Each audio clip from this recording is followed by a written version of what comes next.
Bonjour à tous ceux qui sont connectés. Merci d'être avec nous aujourd'hui. Donc, pour ce webinaire consacré au label Responsabilité et Santé développé avec le SNADOM. Donc, nous aurons aujourd'hui l'occasion de vous présenter cette solution pour vous engager dans la responsabilité sociétale en tant qu'établissement socio-médicaux. Donc, j'ai le plaisir d'animer ce webinaire, cette causerie RS avec Jonathan Martinez du SNADOM. Bonjour, bonjour Jonathan. Bonjour.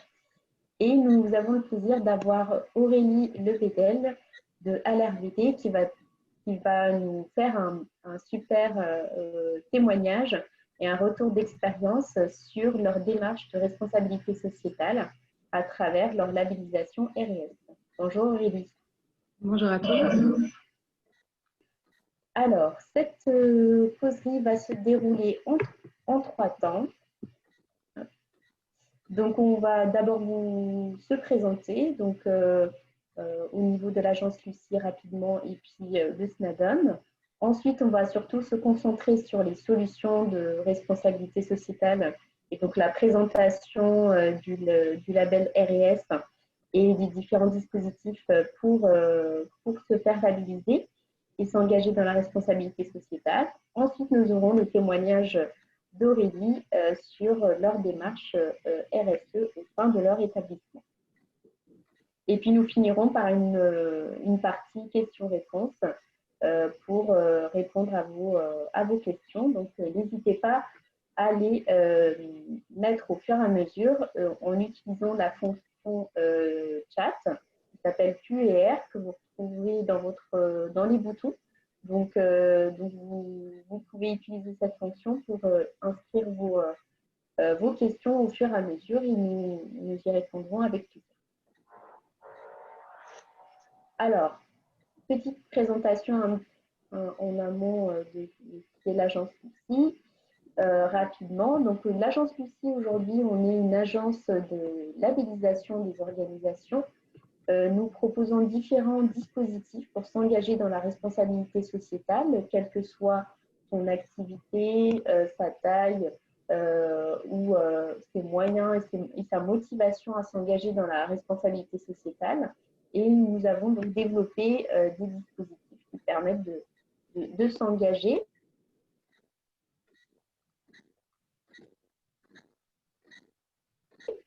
Aujourd'hui, l'organisation engagée et responsable, donc regroupant aussi bien des entreprises, des TPE-PME, des grands groupes, des établissements de santé, des collectivités, des associations, et donc engagée à travers les différents dispositifs que nous proposons. Donc, si on doit imaginer la RSE un peu comme une montagne à gravir, on a plusieurs possibilités, soit y aller progressivement, soit viser directement le sommet de la montagne. Et donc, pour cela, on a plusieurs possibilités. On peut, avec la communauté Lucie, s'informer, s'outiller, donc commencer juste à prendre de l'information, utiliser des outils pour lancer sa démarche RSE. Donc, nous avons notamment la base Lucifer pour faire passer à l'action. Et donc, c'est une base de plus de 2000 bonnes pratiques RSE pour construire votre démarche, votre plan d'action RSE. Donc, c'est un outil puissant qui vous permet d'avoir les meilleures bonnes pratiques existantes et qui est aussi une base partagée, accessible gratuitement aux membres de la communauté Lucie dès lors qu'ils partagent leurs bonnes pratiques. Vous avez aussi un autre outil qui vous permet de piloter votre démarche RSE en démontrant qu'elle est rentable, puisque cet outil, Lucie AD2R, permet de mesurer le retour sur investissement de la RSE pour son organisation. Deuxième niveau, vous pouvez vous former, donc commencer à monter en compétences sur le sujet. Donc chez Lucie, on a développé un centre de formation Lucie qui permet de se former sur une vingtaine de sujets proposés aujourd'hui, aussi bien sur l'économie circulaire que la santé-sécurité, la qualité de vie au travail, l'éco-conception etc. Donc, vous avez la possibilité de vous former et tout en étant pris en charge pour la formation, le coût de la formation par un OPCO, puisqu'on est agréé pour pouvoir délivrer des formations. Nous avons ensuite des dispositifs pour progresser par étapes. Donc là, si vous souhaitez vous engager dans une démarche, vous pouvez y aller progressivement. Donc, on a un parcours 1, 2, 3 Lucie. J'y reviendrai plus en détail tout à l'heure, puisqu'on a développé le même dispositif pour envisager la labellisation RES, responsabilité et santé. On a un label Touma, qui est un label premier pas pour vraiment les organisations qui ont commencé à mettre en place des actions et qui voudraient le valoriser. Donc, c'est un label qui permet d'évaluer son niveau de maturité avec un score sur 1000. Et si vous obtenez 300 sur 1000 minimum, vous avez le label pour 1 an. Ensuite, vous avez des labels thématiques. Donc, ça, c'est des labels qui vous permettent de vous engager pleinement sur une thématique de la RSE sans pour autant aller sur toutes les thématiques. Et dans ce cas-là, vous avez le label numérique responsable qui s'adresse à tout type d'organisation qui veut réduire l'impact du numérique. Envol qui s'adresse à des TPE-PME développés avec CCI France pour protéger, préserver l'environnement. Et un nouveau label que nous avons lancé tout récemment lors de l'occasion du Salon Pro Durable, le label Biodiversity Progress, qui permet aux organisations de s'engager pour la préservation de la biodiversité en l'intégrant dans leur stratégie et dans leur activité.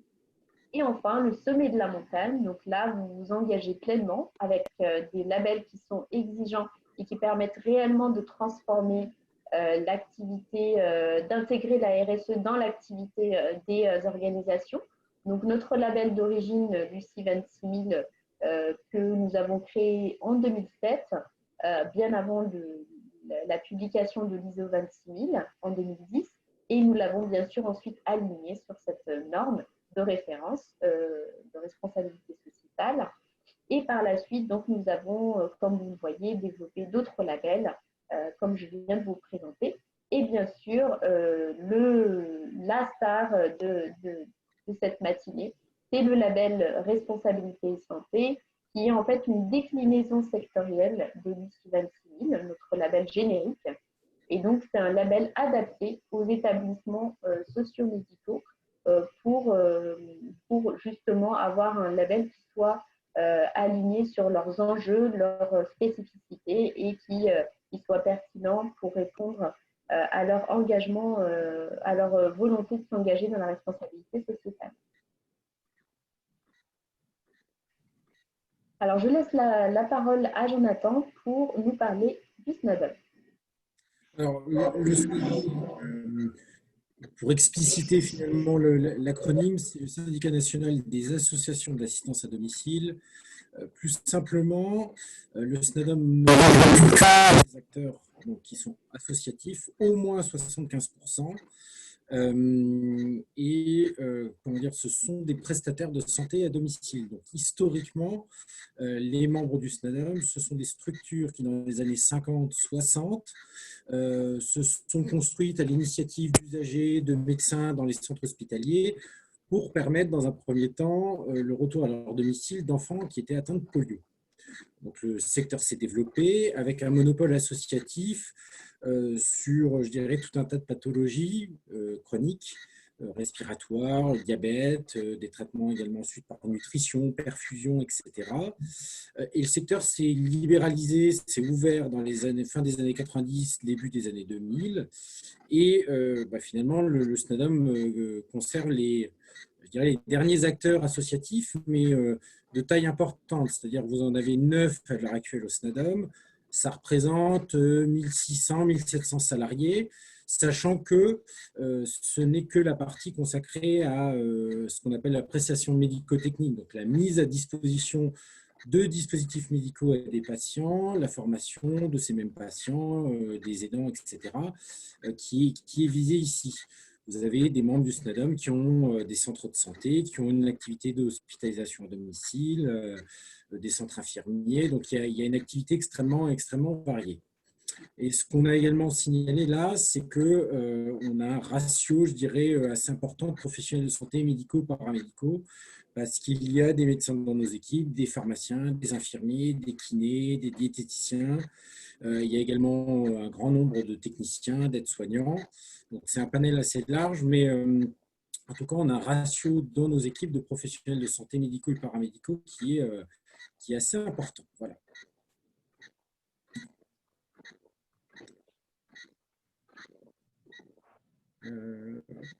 Alors, je n'arrive pas à passer à la slide suivante, Célia.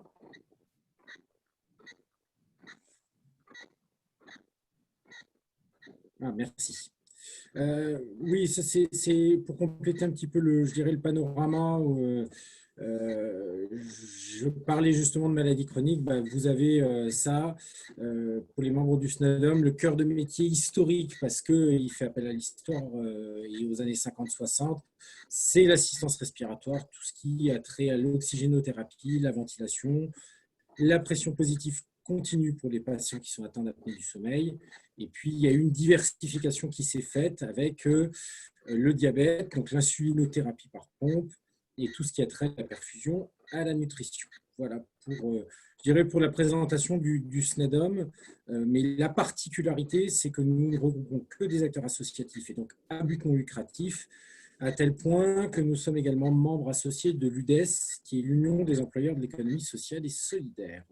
Voilà pour la structure syndicale en tant que telle.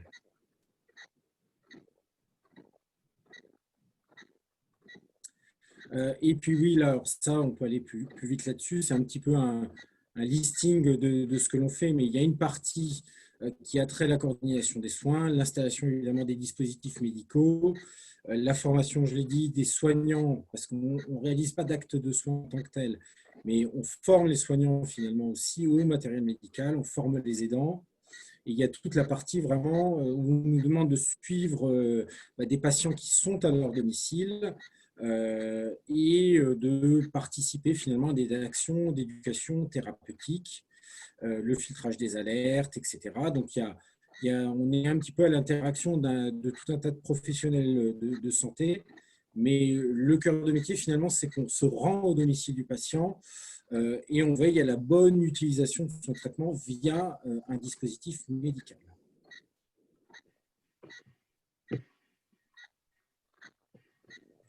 Alors, pour le label en tant que tel, finalement, c'est une réflexion qui a plusieurs années. C'est-à-dire que en 2014, il y a eu finalement le début d'une réflexion en interne sur le fait de formaliser une démarche RSE parce que comment dire, il y avait présupposé qu'il y avait déjà des actions qui existaient, mais qui n'étaient absolument pas formalisées, construites.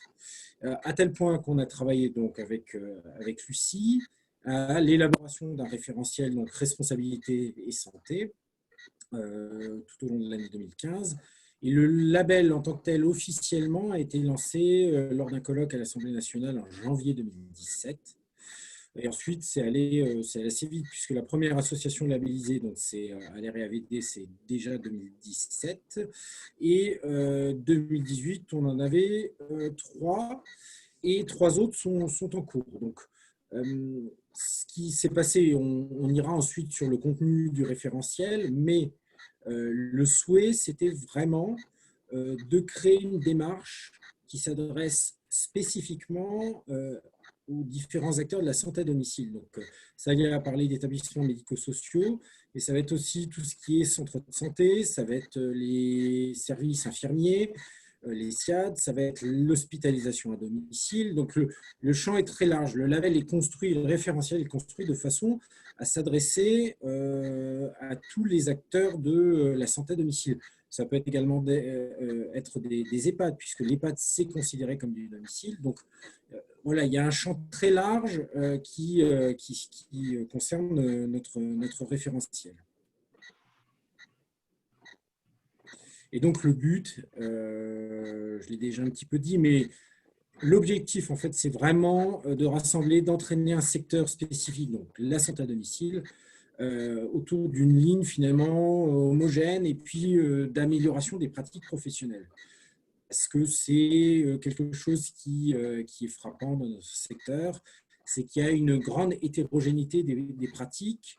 Et donc, là, pour le coup, finalement, c'est un outil, une démarche, un référentiel, des choses qu'on met à disposition des différents acteurs du secteur. Sachant que ça n'est pas une démarche qui ne s'adresserait qu'à des acteurs associatifs ou non lucratifs. Ça s'adresse à tous les acteurs du secteur, lucratifs comme non lucratifs. Là-dessus, comment dire, le sens normalement d'une démarche RSE, c'est d'être ouverte. Et là, pour le coup, ça s'adresse à tous les acteurs du secteur, quel que soit leur modèle économique. Et on y viendra aussi tout à l'heure, mais c'est une démarche pas à pas, c'est-à-dire que les structures qui rentrent dans la démarche peuvent déjà signer une charte en 10 points, donc c'est quelque chose de relativement léger, mais qui a le mérite de marquer déjà un premier engagement, avec, on reprend déjà certains grands points qu'on retrouve dans la plupart des référentiels, dans l'ISO 26000, et puis ensuite dans le référentiel en tant que tel, responsabilité et santé. Et donc là, finalement, le dernier étage de la fusée, c'est un processus qu'on considère quand même comme ambitieux, c'est-à-dire qu'on peut aller jusqu'à une labellisation, et on a souhaité aussi finalement conserver ce qui se fait pour le label Lucie, je dirais entre guillemets classique, c'est-à-dire que la structure qui souhaite être labellisée, elle crée tout un tas de choses en interne, elle construit sa démarche, et ensuite elle passe entre guillemets sous les fourches codines d'un comité de labellisation qui est indépendant, afin d'obtenir le label. Donc, ce qui n'existe pas forcément dans d'autres démarches sectorielles, mais on a souhaité garder je dirais, cette exigence-là comme gage finalement de sérieux, d'engagement. Voilà. Mais ce qu'il faut retenir sur le référentiel, c'est que c'est une déclinaison pratique, pragmatique de l'ISO 26000. Et on y viendra tout à l'heure. Il y a un certain nombre de principes d'action qui ont été vraiment travaillés entre le SNADOM et l'UCI pour que ça colle complètement aux enjeux du secteur. Merci beaucoup, Jonathan, pour ces précisions sur la démarche et la mise en œuvre de ce projet de création du label RES. Donc maintenant, nous allons pouvoir vous présenter des solutions pour vous engager. Et donc, vous avez la possibilité de vous engager progressivement. Et donc, nous avons mis en place le parcours 1, 2, 3 RES qui va vous permettre de vous engager dans la responsabilité sociétale sans viser dans un premier temps la labellisation pour justement mettre en place une démarche structurée, définir un plan d'action, en ayant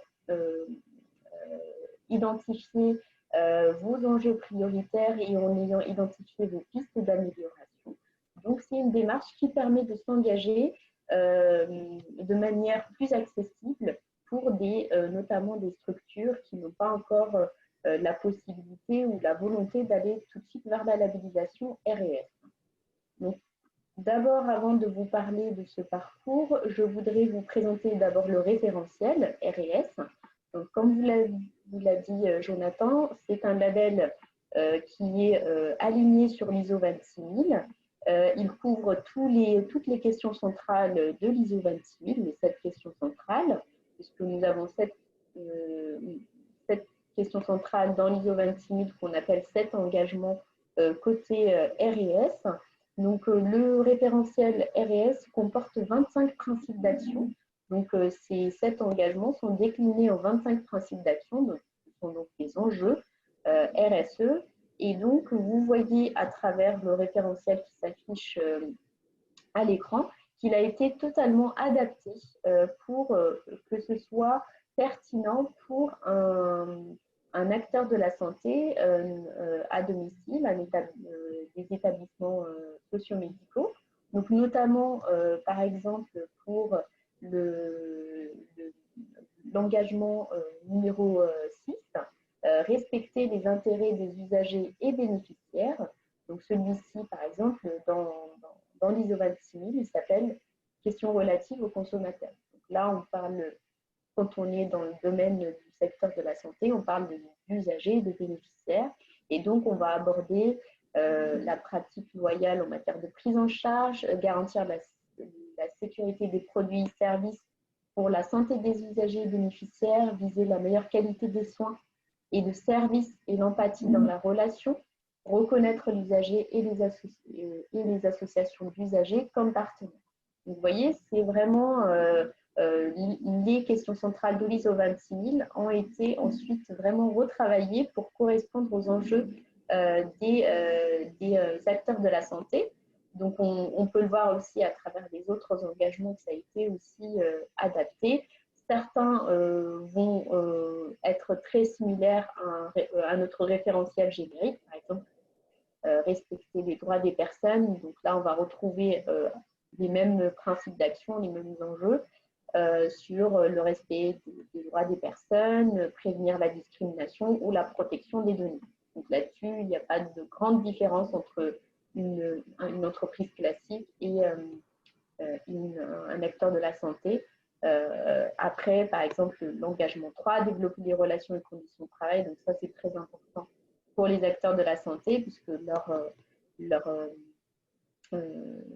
valeur ajoutée première, c'est leur capital humain. Donc, c'est les salariés qui sont là pour apporter les soins et les services. Donc, importance de la pérennité de l'emploi, de la qualité de vie au travail, du dialogue social, de la santé et sécurité des collaborateurs, bien sûr, le développement des compétences, la rémunération équitable et transparente. On a aussi l'engagement sur la préservation de l'environnement, évidemment, donc notamment par l'éco-conception de la logistique de la santé d'aide à domicile, le déploiement d'une démarche structurée de protection de l'environnement, donc mettre en place un tableau de bord avec des indicateurs de suivi pour réduire les consommations et réduire aussi les déchets notamment. L'engagement 5, c'est celui en lien avec les achats, donc les relations avec les fournisseurs notamment et les partenaires, donc avoir une démarche d'achat responsable, transparence et concurrence loyale dans ses pratiques, et aussi promouvoir la RSE dans sa chaîne de valeur, donc auprès de ses fournisseurs. L'engagement 7, c'est viser le développement local et l'intérêt général, donc l'ancrage territorial de votre établissement, contribuer au développement socio-économique et favoriser l'accès aux prestations de soins. Donc, c'est un besoin d'intérêt général et donc un établissement de santé doit permettre l'accès à tous, notamment à travers le maintien à domicile des personnes en difficulté. Et je finis par la gouvernance, qui est un engagement central et transversal, puisque la RSE doit être intégrée dans la stratégie globale de l'établissement pour que ça se diffuse en fait à l'ensemble des services et des activités de l'établissement et que ce soit intégré dans le pilotage de l'établissement. C'est ce qui garantit en fait la prise en compte pleine de la responsabilité sociétale dans l'établissement. Alors, le référentiel et label RS, donc comme je vous le disais, c'est une déclinaison sectorielle adaptée pour les acteurs de la santé à domicile, donc réalisé avec le SNADOM. Il s'adresse aussi bien aux prestataires de santé à domicile qu'aux établissements d'hospitalisation à domicile, les HAD, les services de soins infirmiers à domicile, les centres de santé, les organismes d'aide à domicile et les établissements médico-sociaux.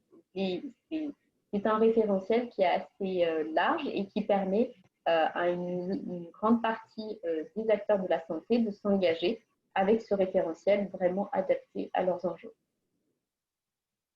Donc, comme je vous le disais tout à l'heure, hein, la RSE, c'est un peu une montagne à gravir et donc on va vous proposer de commencer à l'étape 3, progresser par étapes. Et donc, on a mis un dispositif qui vous permet du coup de vous engager progressivement dans la démarche de responsabilité sociétale. Donc, le parcours 1, 2, 3 RS, c'est une nouveauté que nous avons mis en place pour justement rendre plus accessible la démarche de responsabilité sociétale.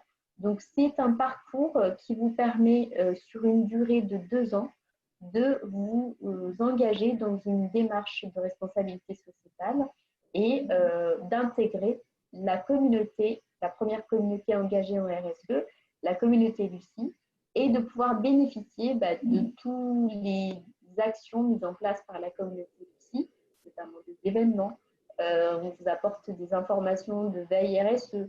On vous met à disposition gratuitement la base de bonnes pratiques Lucifer qui va vous permettre justement de construire votre plan d'action. Et donc là, vous aurez 2000 bonnes pratiques disponibles pour vous permettre de construire votre plan d'action.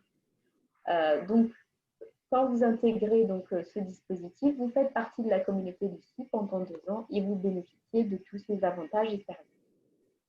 Ensuite, la première étape, ça va être de vous former. Parce qu'il est nécessaire que vous puissiez comprendre ce que couvre la RSE et notamment à travers le référentiel, comprendre plus en détail ce que couvrent les 25 principes d'action que je vous ai présentés rapidement.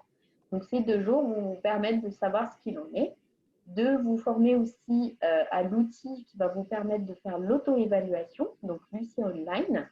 C'est l'étape d'après. Une fois que vous avez été formé, vous avez accès à cet outil en ligne qui va vous permettre de faire un état des lieux de votre responsabilité sociétale, parce que vous faites sûrement déjà plein de choses et vous n'en avez pas forcément conscience. Donc, cet outil va vous permettre, à travers les 7 engagements et 25 principes d'action du référentiel RS, d'identifier l'existant. Déjà, ce que vous avez fait, en regardant dans le rétroviseur ce que vous avez mis en place déjà par le passé, d'identifier aussi les pistes d'amélioration. Donc, le référentiel vous guide à travers un questionnement sur le niveau de formalisation, sur les moyens que vous avez mis en place et aussi sur les résultats, les indicateurs que vous avez éventuellement pour mesurer vos progrès. Donc, une fois que vous avez fait cet état des lieux, vous allez pouvoir vous évaluer en termes de maturité. Est-ce que je suis à un niveau faible? Est-ce que je suis à un niveau partiel? Ou est-ce que je suis à un niveau raisonnable? Donc ça, vous allez pouvoir le positionner par rapport à ce que vous avez identifié comme notamment actions que vous avez déjà mis en place. Il va vous permettre aussi de prioriser vos enjeux puisque vous allez pouvoir identifier quels sont les enjeux prioritaires que vous avez vraiment des principes d'action où vous avez vraiment matière à progresser ou notamment vous avez un niveau faible par exemple. Donc, une fois fait votre état des lieux, donc pendant cet état des lieux, vous êtes accompagné par un consultant partenaire aussi pour faire cette auto-évaluation. Et donc, vous êtes accompagné par un expert pendant 3 demi-journées.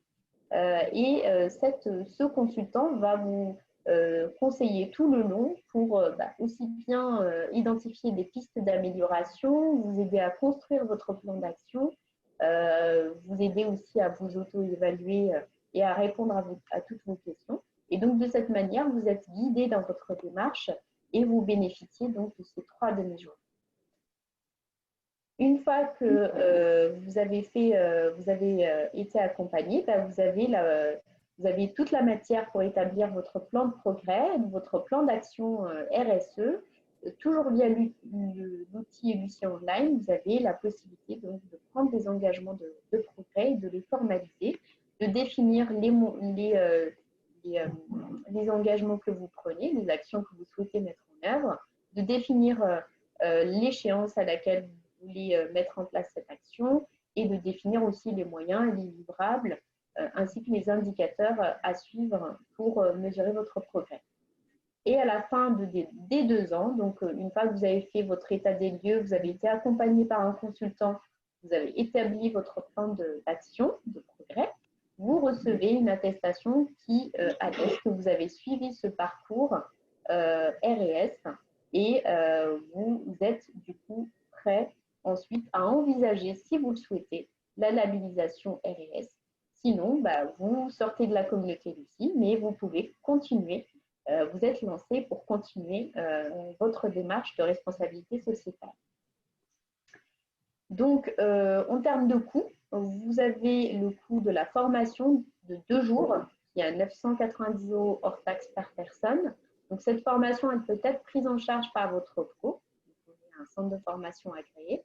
Et ensuite, le package comprenant donc l'accès à la communauté Lucie, et notamment à la base de bonnes pratiques RSE lucitaires, l'accès à l'outil en ligne Lucie Online et l'accompagnement de 3 demi-journées par un consultant, et bien ce package vous coûtera 1 990 € et vous permet donc d'établir votre démarche RSE.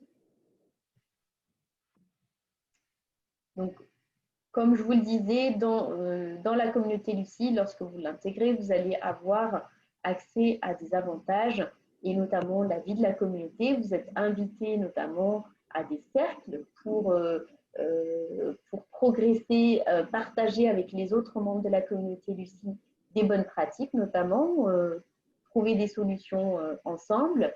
Vous êtes invité aux événements Lucie, notamment lorsque on fait des conférences, lorsqu'on participe à des salons comme ProDurable ou à notre événement annuel, la convention Lucie. Cette année, ce sera le 5 novembre à Paris.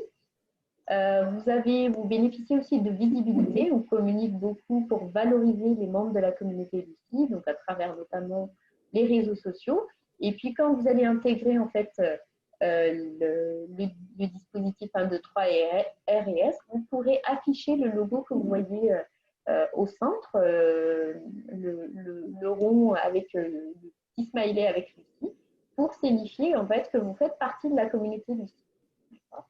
Et si par la suite vous faites l'habilité, vous pourrez afficher le logo à ce moment-là du label RS pour signifier que vous êtes labellisé RS. Vous pourrez bénéficier aussi d'avantages qui sont proposés entre les membres et vous avez bien sûr accès aux outils dont je vous ai parlé, Lucie Online, Lucifer et puis l'outil AD2R. Alors, un petit focus sur qu'est-ce que comprend la formation de 2 jours. Donc, cette formation sur 2 jours va vous permettre de connaître donc, le contenu du référentiel, tous les enjeux, de maîtriser l'outil Lucie Online pour pouvoir faire votre auto-évaluation supervisée par le consultant partenaire Lucie et d'évaluer donc votre niveau de RSE, de votre structure, de structurer votre démarche et votre plan d'action. Et vous allez donc de cette manière maîtriser toutes les étapes préparatoires à une labellisation par la suite si vous le souhaitez aller plus loin.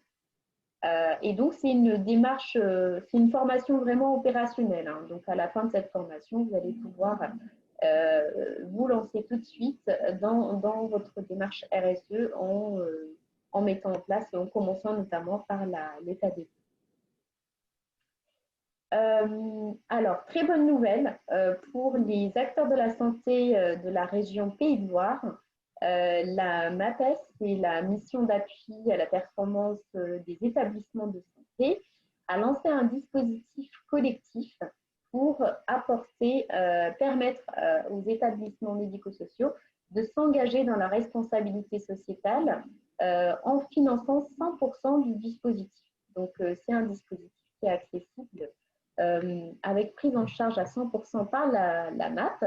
Et donc, ce dispositif, ça comprend une montée en compétences. Donc, il va y avoir les 2 jours de formation qu'on propose dans le cadre de 1, 2, 3 RS. C'est la même formation. Donc, de prise en main et de formation à la démarche RSE et au référentiel RS. Et ensuite, cette fois-ci, il va y avoir de l'accompagnement collectif, donc à travers des ateliers. Donc, durant 3,5 jours, vous allez donc être accompagné par un consultant expert pour justement faire votre auto-évaluation via Lucie Online et identifier vos pistes d'amélioration et établir votre plan de programme. Donc, ce dispositif a démarré cette semaine. Donc, on a lancé officiellement l'opération. Et donc, la formation, elle est prévue pour fin octobre. Et ensuite, l'accompagnement collectif se fera entre novembre au premier trimestre 2021. Donc, ça s'est allé sur quelques mois. Et donc, ce dispositif concerne les établissements médico-sociaux de la région Pays de Loire. Voilà. Donc, si vous êtes intéressé, vous êtes dans cette région, vous pouvez postuler et ce sera pris en charge à 100% par la MAP. Alors, pour ceux qui veulent aller tout de suite vers la labellisation RS, eh bien, cette fois-ci, vous visez le sommet de la montagne et donc vous allez vous engager pleinement puisque la labellisation, cette fois-ci, va vous permettre vraiment de rentrer dans une démarche d'amélioration continue. Vous pouvez l'envisager tout de suite ou envisager le dispositif 1, 2, 3 RES que je viens de vous présenter et ensuite aller vers la labellisation. Alors, comment se passe la labellisation RES? Donc, si vous avez suivi le dispositif 1, 2, 3 RES, eh bien, vous pourrez commencer directement à l'étape, je vais dérouler toutes les étapes, vous pourrez commencer tout de suite à l'étape numéro 3. Vous serez prêt en fait à recevoir donc un évaluateur externe pour faire votre évaluation sur site. Mais si vous n'avez pas suivi le dispositif, et bien la première étape, c'est toujours de cette façon, une formation de 2 jours. Ensuite, vous faites votre auto-évaluation. Et une fois que vous avez fait cette auto-évaluation et identifié vos pistes d'amélioration, un évaluateur sur site va venir pour vous challenger sur cette démarche. Donc, vérifier effectivement que ce que vous avez mis dans votre auto-évaluation est bien effectif et surtout vous questionner sur quels sont vos axes de progrès et vous faire aussi des recommandations. Donc, pour progresser. Donc, nos partenaires évaluateurs, ce sont Bureau Veritas et RSEVAL. Donc, vous avez le choix entre ces 2 acteurs. Donc, l'évaluation sur site se fait par l'interview de parties prenantes, très important. Il n'y a pas que le directeur de l'établissement qui est interrogé. On va interroger les salariés, on va interroger les bénéficiaires des patients. On va interroger aussi des partenaires ou des fournisseurs, etc. Donc, les parties prenantes de l'établissement sont interviewées et c'est ce qui permet à l'évaluateur d'identifier le niveau de maturité et les pistes de progrès. Une fois que l'évaluateur a fait son évaluation, il fait son rapport avec les recommandations et sur cette base-là, vous êtes donc invité à faire votre plan de progrès sur 3 ans et donc d'identifier les actions que vous allez mettre en place pour rentrer dans une démarche d'amélioration continue. Le rapport d'évaluation de Bureau Veritas ou de RSEVAL et votre plan d'engagement est ensuite présenté par l'agence Lucie devant un comité de labellisation indépendant et externe. Donc, c'est ce qui garantit la crédibilité de ce label. Déjà, le fait d'être évalué par un tiers externe indépendant, Bureau Veritas ou RSEVAL, et le fait que l'attribution du label est donnée par un comité de labellisation externe à l'agence Lucie. Donc, ce comité de labellisation est composé d'experts, notamment de membres aussi représentant le SNADOM et ses adhérents, et permet donc de statuer si vous avez le niveau suffisant en termes de maturité pour pouvoir avoir le label, et si vous avez aussi un plan d'engagement qui est aussi cohérent et à la hauteur des progrès que vous avez à accomplir pour pouvoir bénéficier du label. Donc, une fois que le comité de labellisation a validé votre labellisation, vous engagez donc dans un cycle de 3 ans avec un suivi à 18 mois. Donc, l'évaluateur Bureau Veritas ou RSEVAL vont revenir sur site pour vérifier que vous avez engagé votre plan de progrès et que vous avez commencé à mettre en place les actions que vous avez inscrites dans votre plan d'action, validé à ce niveau-là aussi par le comité de labellisation. Et puis, au bout de 3 ans, vous avez donc une nouvelle évaluation sur site par RSE Val au Bureau Veritas pour renouveler votre label. Et le label est renouvelé que si vous avez effectivement progressé pendant les 3 ans. Donc, vous voyez qu'à travers cette labellisation, vous avez une démarche d'amélioration continue qui permet de vous engager pleinement dans la responsabilité sociétale. Alors, nous avons adapté aussi le budget, notamment en termes de redevance de label, puisque les différents coûts que vous avez dans la labellisation, c'est au-delà de la formation de 2 jours, vous avez la redevance de label qui permet notamment de financer et de vous permettre d'accéder à tous les services de la communauté ici. Donc, nous l'avons adapté pour la rendre plus accessible aux petites structures. Et donc, si vous êtes moins de 20 salariés, 20 équivalents temps plein, la redevance est de 625 € hors taxe par an, une fois que vous êtes labellisé. Entre 20 et 49, vous êtes à 875 € hors taxe par an. Et à partir de 50 ETP, donc là, c'est la règle qui s'applique, qui est 0,13% du chiffre d'affaires de l'organisation labellisée, avec un minimum de 1 300 € hors taxe par an et un maximum de 15 000 € hors taxe par an, pour les chiffres d'affaires supérieurs à 120 millions d'euros. Donc, l'évaluation sur site, c'est le deuxième coût. Donc, ça, c'est évalué par Bureau Veritas ou RSE Val. Et ça dépend de votre taille. Donc, la durée de l'audit est déterminée en fonction de votre taille et aussi du périmètre. Parce que si vous avez plusieurs sites, par exemple, ça nécessitera de sélectionner aussi un échantillon de sites à aller évaluer pour avoir une vision sur l'ensemble de votre périmètre. Alors voilà pour le dispositif et maintenant je vais laisser la parole à Aurélie pour nous présenter son témoignage sur sa démarche de labellisation, donc première association labellisée RS depuis 2017. Merci Salia. Alors, je viens apporter un petit peu une illustration et le témoignage de notre entreprise et pourquoi nous nous sommes engagés en RSE et notamment avons choisi le label RS. Je vais commencer par présenter d'abord notre entreprise, donc la société Aller et AVD.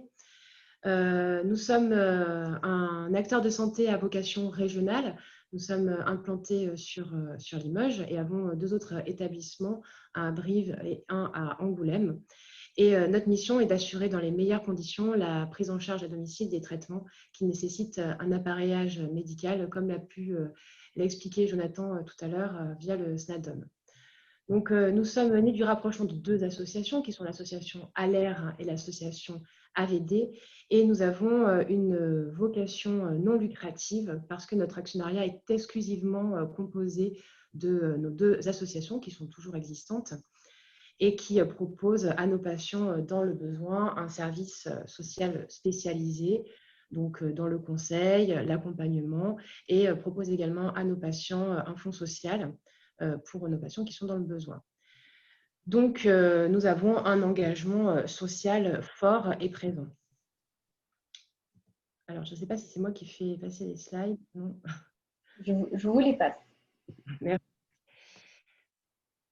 Au niveau de notre métier, donc je vais passer très rapidement sur ça. Jonathan l'a très bien expliqué tout à l'heure. Nous proposons donc l'appareillage médical à domicile. Donc, en fait, nous mettons en place les traitements médicaux et les dispositifs médicaux sur prescription médicale. Et nous informons et formons les patients, leur entourage, mais également tous les acteurs de soins libéraux à notre matériel. Nous assurons également l'accompagnement à domicile, le suivi et la coordination du traitement, donc des visites régulières, une aide médicale, technique, éducative, sociale, donc toujours en liaison avec le médecin prescripteur. Et pour cela, nous avons une équipe pluridisciplinaire au niveau de notre structure, donc avec des assistantes sociales, des médecins, pharmaciens, techniciens, diététiciennes. Nous avons également des infirmiers, un kinésithérapeute, des auxiliaires de distribution, des secrétaires et j'en oublie probablement tous les services supports qu'on peut retrouver dans une entreprise classique, je dirais. Donc, nos solutions médico-techniques sont adaptées à chaque patient. Au niveau des schémas que nous pouvons proposer, Jonathan a repris ça tout à l'heure aussi, donc l'assistance respiratoire, l'oxygénothérapie, tout ce qui est apnée du sommeil, les trachéotomies, etc. Nous proposons également la perfusion, la sulinothérapie et la nutrition artificielle. Donc voilà un petit peu notre structure et pourquoi avoir décidé de s'engager notamment en RSE. Donc nous appartenons au SNADOM. Jonathan a expliqué tout à l'heure le principe du SNADOM, du syndicat. Et de par notre but non lucratif et notre secteur d'activité, c'est tout naturellement que nous avons souhaité participer au travail sur la rédaction du référentiel du label RS. Le but était pour nous donc de structurer notre démarche RSE. Comme vous l'avez dit, Salia, tout à l'heure, la RSE, on en fait tous un petit peu sans vraiment savoir que nous faisons de la RSE. Donc, ça nous a permis de structurer notre démarche et de nous inscrire dans une amélioration continue, donc ce que proposait le label RS, avec une perpétuelle remise en cause et des questions sur nos axes de progrès qui sont infinis. Notre démarche est participative, donc nous avons souhaité faire participer l'ensemble de nos collaborateurs à cette démarche. En amont de la labellisation, nous avons fait une information globale sur ce qu'est la RSE et le label RS. Et nous les avons sollicités, nous avons créé des groupes afin de définir nos points d'amélioration en matière de RSE. C'est une démarche collaborative, nous avons impliqué tous les collaborateurs dans tous les métiers et à tous les niveaux. Et donc, c'est une démarche volontaire car nous avons souhaité créer un comité de pilotage RSE au niveau de notre structure. Ce comité de pilotage est composé de salariés qui ont été volontaires. Et nous avons choisi dans ce comité de pilotage des salariés qui étaient un petit peu dans chaque service de façon à avoir une image très large de la société et de façon à ce qu'ils puissent ensuite, eux, déployer notre démarche dans l'ensemble de la structure. Alors, nous avons donc été labellisés en octobre 2017. Voilà. Donc, ce que nous a apporté la RSE et plus spécifiquement notre label RS. Donc, j'ai essayé d'être synthétique. L'engagement RSE, c'est un engagement profond qui correspond vraiment à nos valeurs. Il a fallu un petit peu synthétiser toutes les améliorations et tout ce qu'a pu nous apporter cette démarche. Donc, tout d'abord, comme je l'ai dit tout à l'heure, structurer la démarche RSE. Donc, c'est vrai que nous en faisons sans le savoir. Le fait de se faire labelliser nous permet de se poser, d'analyser nos points forts et nos points faibles, comme vous l'avez expliqué tout à l'heure, de mettre des indicateurs sur ce qui est déjà en place et de pouvoir ensuite évaluer la portée de nos actions. Donc, ça a permis également de valoriser toutes nos actions en interne. Dans un second temps, je dirais que ça permet également de valoriser les parties prenantes internes qui sont les collaborateurs. Comme je vous l'ai dit, nous avons souhaité impliquer l'ensemble de nos salariés à cette démarche. Ça nous a permis de les rendre plus responsables et ce sont vraiment des acteurs au niveau de notre structure. Donc, ce sont eux qui déploient au quotidien la démarche RSE. Je dirais également que ça nous a permis d'améliorer l'esprit collaboratif et participatif en interne. Donc, ça a permis de fédérer l'ensemble des collaborateurs autour d'une thématique, la thématique RSE. C'est une thématique qui touche tout le monde.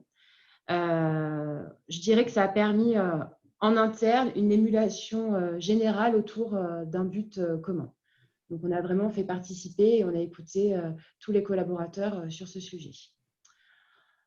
Ensuite, celle-là également nous a permis de sensibiliser les collaborateurs sur notre impact environnemental. C'est un thème d'actualité. L'ensemble des collaborateurs est sensibilisé justement sur notre impact environnemental. On leur demande d'être attentifs au tri des déchets, les consommations d'énergie, papier, etc. Ils sont sensibilisés là-dessus, mais ils nous apportent également de nouvelles solutions, des propositions, des axes d'amélioration sur ce thème-là. On ne va pas se cacher, aussi, ça nous permet également de faire des économies d'un point de vue financier sur la diminution de notre impact environnemental. Tous les trimestres, nous valorisons nos efforts dans ce sujet-là via une éconote. Donc, l'éconote, en fait, reprend notre consommation et surtout nos économies en matière de consommation et ce que ça peut représenter. Par exemple, ce trimestre, nous avons consommé tant de papier, ce qui représente tant d'arbres. Ça permet d'avoir une image, en fait, assez concrète de ce que nous faisons en interne. Au niveau de la RSE et plus particulièrement de notre labellisation, ça nous a également permis de rendre plus visible notre engagement associatif. Donc, comme je l'ai dit tout à l'heure, notre actionnariat est associatif exclusivement. Le label permet d'afficher un visuel en fait sur nos engagements. C'est l'origine même de notre structure en fait, l'associatif, et ça nous permet d'avoir une visibilité de nos engagements sur l'origine associative de notre société. Ça permet également de nous démarquer de nos concurrents et d'afficher nos valeurs et notre différence. Je dirais également que ça apporte un avantage concurrentiel. Donc, notre activité dépend des prescriptions qui sont faites par les médecins et notre société est attentive à tout ce qui est démarche RSE. Nos prescripteurs et nos patients sont également attentifs à tout ce qui est démarche RSE. Donc, ça nous permet d'avoir des valeurs qui sont proches et qui vont répondre aux attentes de nos prescripteurs et de nos patients. De plus, nous répondons de plus en plus souvent à des appels d'offres. Et dans les appels d'offres, nous pouvons voir maintenant que nous demandons très clairement des engagements clairs sur des démarches environnementales ou RSE en règle générale. Le fait d'être labellisé RS nous permet de répondre de façon très concrète et très précise sur ces thématiques-là.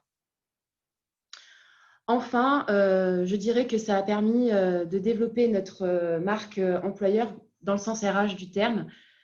La société affiche ses engagements en matière RSE et elle bénéficie bien évidemment des retombées positives en termes d'image. La nouvelle génération, et pas que d'ailleurs, est très attentive et très sensible à tous ces engagements en matière de RSE. Et c'est tout naturellement qu'ils vont préférer travailler dans une entreprise qui vont répondre à leurs valeurs. Et donc, nous bénéficions de retombées en termes de recrutement et d'image d'entreprise, évidemment. Voilà, donc c'est pour toutes ces raisons que je ne peux que vous inciter à rejoindre le label RS et la démarche RSE plus généralement.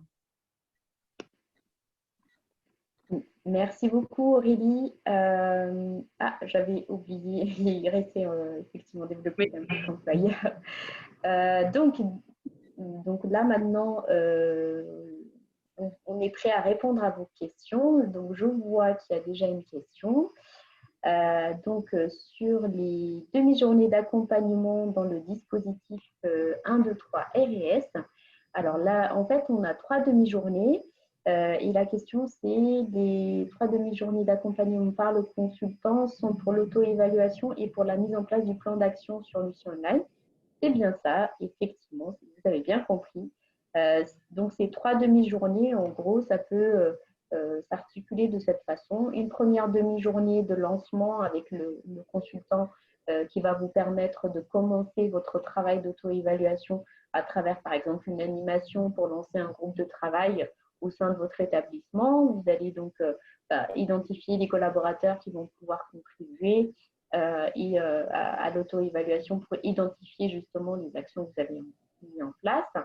Ensuite, une deuxième demi-journée où le consultant va revenir, vous aurez avancé à ce moment-là sur votre auto-évaluation, il va revenir pour notamment répondre à des questions ou des problématiques sur certains principes d'action, sur certains enjeux que vous avez du mal à adresser pour vous apporter des réponses concrètes et vous aider à vous auto-évaluer ou identifier des pistes d'amélioration. Et puis la troisième demi-journée, ça pourrait être consacré notamment pour construire et finaliser votre plan d'action, votre plan de progrès sur 3 ans, pour construire les différentes actions, le plan que vous allez lancer sur 3 ans pour votre démarche RSE. Donc, c'est comme ça que ça pourrait s'articuler. Alors, une deuxième question, quel est le niveau attendu suite à l'auto-évaluation pour pouvoir prétendre à se présenter à l'évaluation externe? Eh bien, lorsque vous avez fait votre auto-évaluation, vous allez pouvoir avoir une vision sur les 25 principes d'action. Quel va être votre niveau de maturité? Donc, est-ce que vous êtes à un niveau faible, niveau partiel, niveau raisonnable? Et vous allez pouvoir aussi voir quels sont parmi les 25 principes d'action, quels sont ceux qui sont prioritaires, considérés comme essentiels, comme étant des principes d'action très importants par rapport à votre secteur, à vous en tant qu'établissement médico-social ou de santé. Et le croisement entre le niveau de maturité et le niveau d'importance, de priorité de l'enjeu va vous permettre d'identifier quels sont les principes d'action sur lesquels il faut lancer en priorité les chantiers pour progresser. Et donc, en fait, pour prétendre à pouvoir passer aller plus loin et donc vous labelliser, il faut que vous soyez à un niveau de maturité minimum, niveau partiel, sur ces enjeux prioritaires essentiels pour que vous puissiez accéder à la labellisation. Et puis l'autre condition, c'est d'avoir aussi un plan de progrès qui soit cohérent par rapport à votre état des lieux, c'est-à-dire que, par exemple, sur les principes d'action qui sont essentiels, identifiés comme essentiels, vous êtes invité à prendre en priorité des actions d'engagement, de progrès sur ces axes-là, sur ces principes d'action-là. Donc, c'est ces deux conditions qui vous permettent de dire, OK, sur les enjeux, les principes d'action essentiels, j'ai un niveau minimum partiel, donc c'est bon, je peux envisager la labellisation. Et puis, sur les autres principes d'action qui sont considérés comme importants, eh bien, je vais pouvoir aussi progresser. Si je suis à un niveau faible, ce n'est pas bloquant pour le label, mais je vais prendre des engagements pour progresser d'ici à 3 ans. Voilà, est-ce que on vous écoute si vous avez d'autres questions, avec plaisir. Moi, j'aurais peut-être une question pour Aurélie. Alors, on nous pose souvent la question de comment mobiliser les collaborateurs autour de la démarche RSE. Quel a été, selon vous, vraiment les facteurs clés de succès qui ont permis vraiment de mobiliser les salariés? Alors, dans un premier temps, je pense que nous avons communiqué très clairement et à plusieurs reprises sur ce qu'était la RSE, quels étaient les engagements du label RES. Donc, nous avions fait ça lors d'une réunion plénière et nous avions également fait ça lors de petits groupes. Après, une fois qu'on a bien communiqué sur ce qu'on attend en matière de RSE, je pense que l'un des facteurs, c'est de laisser la parole aux collaborateurs et de les laisser s'exprimer. Donc, c'est ce que nous avons fait aussi par le biais de groupes de travail. Et donc, on a pu récupérer de nombreuses idées que nous avons pu ensuite mettre en application dans notre structure. Enfin, c'est une démarche, comme j'ai dit tout à l'heure, qui est volontaire. Donc, naturellement, les collaborateurs sur ces thématiques de RSE viennent à nous et nous proposent des actions d'amélioration, des pistes de réflexion. Voilà. Alors, j'ai une question de Alice. Qui est chargé du pilotage dans la structure? Quel volume horaire cela engage-t-il par mois? Alors, chez nous, donc, je suis la responsable des ressources humaines de la structure. Je suis chargée du pilotage RSE. Mais comme je l'ai expliqué tout à l'heure, je suis accompagnée, donc nous avons créé un comité de pilotage parmi les salariés volontaires En fait, nous avons fait un petit sondage. Nous avons demandé dans notre structure qui était volontaire pour faire partie du comité de pilotage. Donc, j'ai eu de nombreux volontaires. Il a fallu même faire un choix. Nous avons choisi de prendre un salarié dans chaque service de façon à avoir quelque chose d'assez représentatif de notre structure. Et donc, je suis appuyée par ce comité de pilotage qui m'aide à suivre les engagements que nous avons pris et qui me propose également de nouvelles pistes d'amélioration pour notre renouvellement de labellisation. Alors, en termes de volume horaire, effectivement, ça prend du temps, surtout au moment de l'évaluation, le temps de mettre en place la démarche. Une fois que la démarche est mise en place et qu'elle est bien relayée par le comité de pilotage et par les collaborateurs, puisque tout le monde est acteur en fait de cette démarche-là, une fois que tout ceci est bien en route et bien relayé, j'ai envie de dire que c'est beaucoup moins chronophage et ça demande simplement un suivi et simplement de coordonner les actions. Merci Aurélie. Moi, j'aurais une question par rapport à la perception de la démarche par les bénéficiaires, les patients. Quel retour vous avez? Est-ce que vous constatez des bénéfices de cette démarche auprès de vos bénéficiaires? Oui, tout à fait. Alors, nous avons communiqué, quand nous avons eu notre labellisation donc en octobre 2017, nous avons fait un courrier déjà à tous nos prescripteurs pour les informer que nous étions labellisés. Nous avons même eu des courriers de remerciements et de félicitations. Nos prescripteurs sont vraiment sensibles à ce genre de démarche. Nos patients, évidemment, aussi. Nous les informons à chaque installation que nous sommes engagés donc, en qualité et en RSE. Et donc, ils sont tous évidemment très attentifs à ce genre de démarche puisque dans nos engagements RSE, il y a un bon nombre d'engagements qui les concernent. Est-ce que vous pouvez nous en détailler quelques-uns? Sur les engagements en termes de patients? Oui.